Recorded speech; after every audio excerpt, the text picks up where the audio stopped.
Mas maganda nga yung matanggalan ng saha para Ay, mababaw lang na.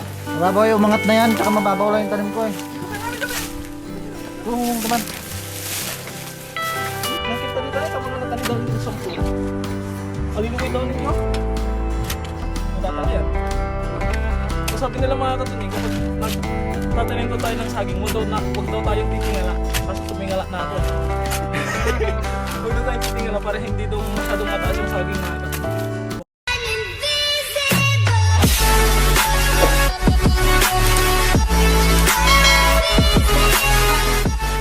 So what is up mga katunying, another day, another vlog. At syempre welcome back sa ating YouTube channel. At ngayong araw mga katunying ay kakaut lang natin sa trabaho. At meron tayong panibagong misyon dito sa ating mini garden. Dahil syempre unti-unti na nating inumpisan tong garden natin ngayon mga katunying. Dahil medyo bumubuti na ang panahon. Ngayon naman ang misyon namin ni Utol ay magtatanim kami ng saging na saba mga katunying. So may saging na saba doon si Kuya Ariel sa pinakadulo mga katunying. At humingi ako ng 4 na maliliit na parang yung anak niya mga katunying sa Pangasinan ay si Ina Punti ang Pangasinan niya mga katunying. Di ko alam kung anong Tagalog niya, yung maliliit na basta yung anak ng saging mga katunying. Maglilipat kami. Nakalabas na naman yung pato natin na isa. Ayun o. Saan ba kasi lumalabas yan? So kailangan kong hanapin mga katunying muna pala kung saan lumalabas yung pato. Saan kayo lalabas yan? So mga katunying, papasukin muna natin yung alaga natin para hindi siya maging pagkain ng aso. Saan kayo lumalabas yun? Okay. So bali dito tayo magtatanim ng saging mga katunying. 4 na piraso lang. Ito sa part na to. 4 na piraso lang pwede na. So maghuhukay muna tayo.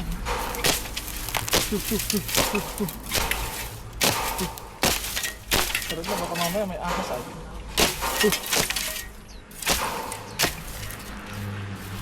Sarap talaga patira siguro to. Sa tiga ay.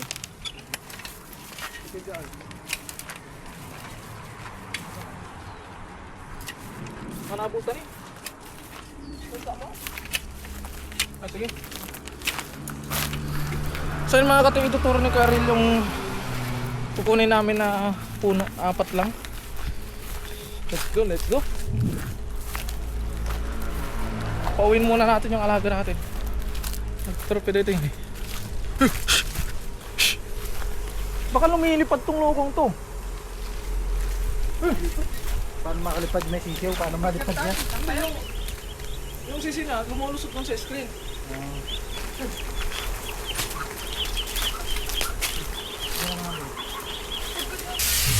Saan dyan pwedeng bawasan ko ya? Ha? Ang dami pala na ito.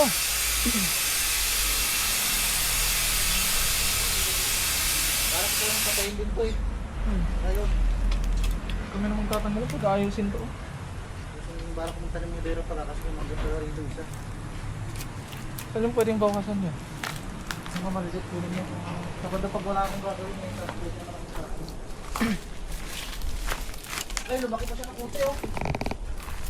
Ano mga ka-recover to? Basta matanggalan lang ng malinisan. Sino tinanim yung tinubaya ko eh? Yung mga ganito? Kukunin namin. Iwan nyo lang ito yung malaki yung dalawa.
Tanong kayo kasi luluda rin sila.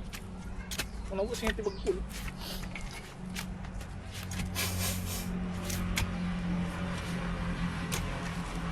Tapos tapon ng dami naman to. Ate purpose to na makawalay. Hindi pa ano kin. Pagkanto yung mangga. Pero marami sukin to bunga to. Sa ganito natin kano mayroon pa naman. Tapos di mo butay manggoy. Hindi mo dali. Ah, di ba? Matatanga yan. So sabi nila mga katunying, kapag nagtatanim daw tayo ng saging, wag daw tayong titingala. Kaso tumingala na ako eh. Huwag daw tayong titingala para hindi daw masyadong mataas yung saging mga katunying. Baka ito mataas na kasi tiningala ko na siya eh. Kasusunod na lang mga katunying. Tapos mas balik mo subi. Kaso mas malaki yung susunod.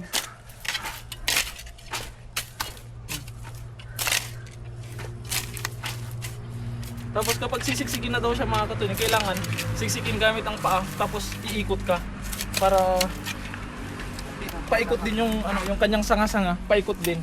Ayan. Now, Ayun. Good. Sa tabunan na lang ng konti. Hindi natin siya ibubuntok na ganyan para kapag umulan mga kating malalagay ng tubig, mapuno ng tubig.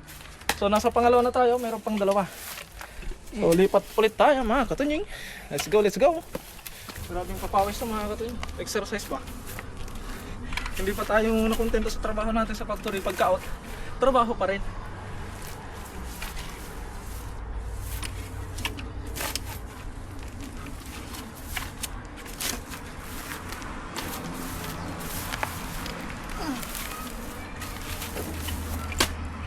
yeah.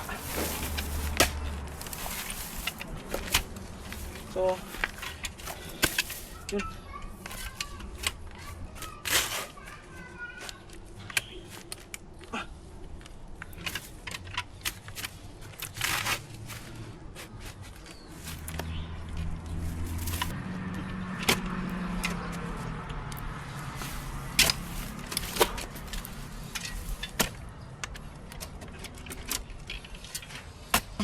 Ikot lang tayo.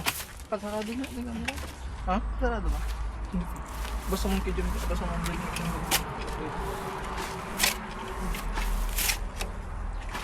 So ayun mga katunying, tapos na tayo. Ayun o. Ang ganda.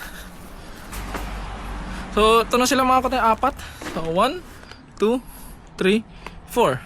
So may bago na naman tayong may panibagong hihintayin. So sana mga katunying ay maging maayos yung kanilang paglaki at lumago sila na maayos. Hindi sila mamatay sa baha. Kaya mga katunying, sa ngayon ito na muna ang update dito sa ating mini garden mga katunying. Maraming salamat po sa walang sawa niyo pong suporta sa akin at sa aking mga nakakasama. Mag-ingat po palagi mga katunying and God bless po. Bye bye.